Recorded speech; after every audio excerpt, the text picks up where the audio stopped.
Hay na munti. May dahon ka ng ano, kamote, kahoy. Ay, kamote, sweet potato. Mahagad ako ng ano, pang talbos. Talbos kamote ka iba? Igwa ka? Pwede kila mo. Dito, mayo ka dyan. Kisa yan? Sa Indo yan? Puro mayo. Mayo na, ubos na. Pwedeng ilog kami ngayon. Ay, kamote, yung kahoy. Ayan, talbos kamote. Oo. Sa Indo yung batag na ni.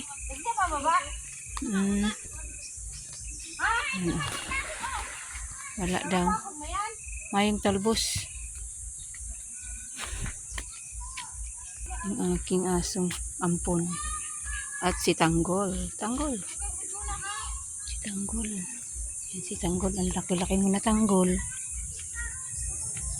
Isang bulinggit.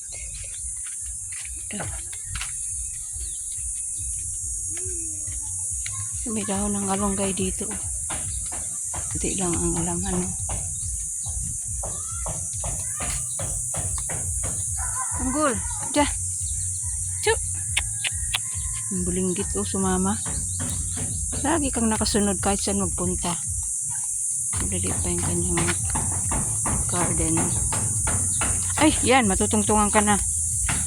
May bulaklak na.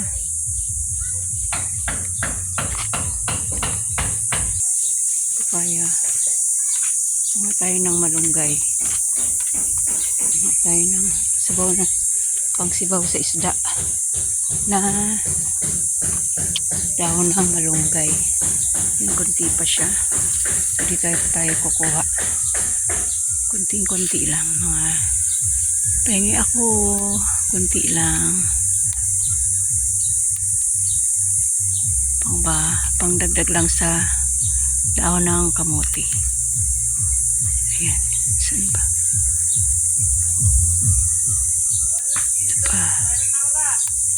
Ito pa. Ito nakukuha tayo. Eh. Kanina kung tayo dyan ng talbos kamote. Hindi tayo dito sa aking kapatid ng kalamansi. Maliliit pa yung bunga.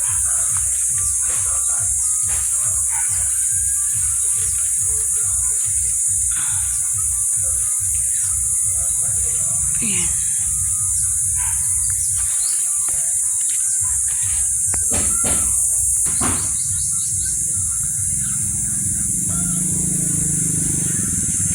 Pwede na to. Tapos meron dito langka na napakalaki. Hindi siya mahinog pa yata. Laki. So ito na yung ating napitas sa likod bahay, kalamansi. And then tao ng talbos ng kamuti at sili.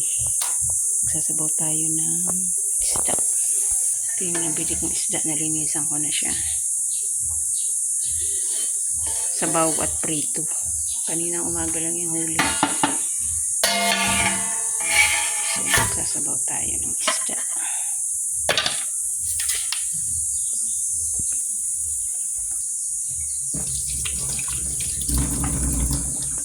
Nanguha pa ako ng malunggay pandagdag sa 3 dahon na yan dyan sa likod bahay.